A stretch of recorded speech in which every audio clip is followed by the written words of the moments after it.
MC stand. अगर आप social media चलाते हो तो MC स्टैन को जरूर जानते होंगे। जिस तरह से MC स्टैन फेमस हुए हैं वैसा तो कोई बॉलीवुड स्टार भी फेमस नहीं हुआ होगा। इनकी सक्सेस स्टोरी और इनकी बायोग्राफी के बारे में तो सब लोग जानते हैं कि किस तरह से इन्होंने इंस्टाग्राम के लाइव स्ट्रीम का रिकॉर्ड तोड़ा। पर इनके सक्सेस के पीछे की वो स्टोरी जहाँ पर ऑलमोस्ट लोगों का मोटिवेशन टूट जाता है, वहां से इन्होंने कमबैक कैसे किया आज वो जानते हैं। MC स्टैन के रैप करियर की शुरुआत होती है 2018 से। इन्होंने लिखना तो काफी पहले से स्टार्ट कर दिया था, पर इनका पहला सॉन्ग वाटा जो कि 2018 में रिलीज हुआ था। इससे पहले भी इनके 2-3 गाने रिलीज हो चुके थे, पर बहुत सारी कंट्रोवर्सी के चलते वो सॉन्ग डिलीट हो गए। MC स्टैन शुरुआत में अपने डिस्ट्रैक की वजह से बहुत ट्रोल किए जाते थे। जिन लोगों को नहीं पता कि डिस्ट्रैक क्या होता है उनको बता दूं कि डिस्ट्रैक एक तरीके का रैप ही होता है, जिसमें एक रैपर दूसरे रैपर को टारगेट करता है, उसकी इंसल्ट करता है। देखिए MC स्टैन शुरुआत से ही एक मिडिल क्लास फैमिली से बिलोंग करते थे। गाइस, इनकी स्ट्रगल स्टोरी आपको हंसाएगी, उदास करेगी, मोटिवेट करेगी, पर आपको निराश नहीं करेगी। MC स्टैन जब छोटे थे इनके पास खाने के पैसे भी नहीं हुआ करते थे। इनकी घर की सिचुएशन ऐसी थी कि सुबह का खाना खा लिया तो पता नहीं अब शाम का खाना कैसे आएगा। तो इसी को देखते हुए ट्रेन के अंदर से कुछ लोहे का सामान निकाल कर बेचते थे। सीधी भाषा में बताऊं तो ये उस टाइम पर चोरी किया करते थे। और ये जिस बस्ती में रहते थे वहाँ पर कुछ ऐसा माहौल था कि खाने के लिए एक दूसरे को मार दिया जाता था, इसी लालच में कि सजा मिलने के बाद जेल में तो 2 वक्त का खाना मिलेगा। दोस्तों, MC स्टैन आज जिस मुकाम पर है, यहाँ पहुँचने के लिए उन्होंने बहुत मेहनत की है। क्योंकि जब इन्होंने अपने करियर की शुरुआत की थी तब इनका साथ देने वाला कोई नहीं था। क्योंकि पहली बात तो ये कि उस टाइम पर रैप को इतनी इंपॉर्टेंस नहीं दी जाती थी। दूसरी बात ये कि MC स्टैन का पहनावा बहुत अलग था। जैसे ये कोई डिस ट्रैक निकालते तो लोग इनको बहुत गालियां देते, क्योंकि उस टाइम पर एमिवे ट्रेंड में थे। एमिवे कोई भी गाना निकालते वो हिट हो जाता, चाहे वो MC स्टैन पर डिस ट्रैक हो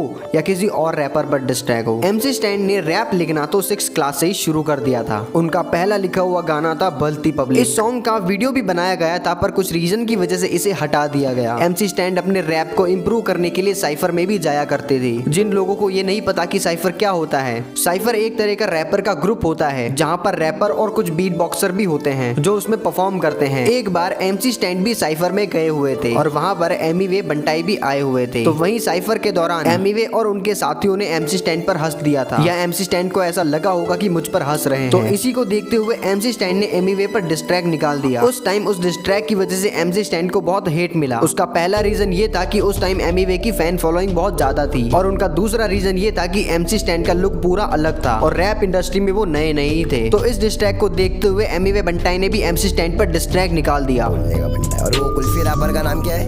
MC स्टैन। MC stand. इस डिस्ट्रैक से एमिवे को तो बहुत फायदा हुआ, पर MC स्टैन को उतना ही हेट मिला। पर MC स्टैन भी कहाँ रुकने वाले थे। MC स्टैन ने फिर से एमिवे को रिप्लाई देते हुए डिस्ट्रैक निकाल दिया। पब्लिक वड़ा पाव वो सब जानने में उस पर भी MC स्टैन को बहुत हेट मिला। पर कुछ टाइम बाद MC स्टैन ने कुछ ऐसा किया जिसकी वजह से उनकी लाइफ चेंज होने वाली थी। मार्च 2021 में आया उनका सॉन्ग स्नेक।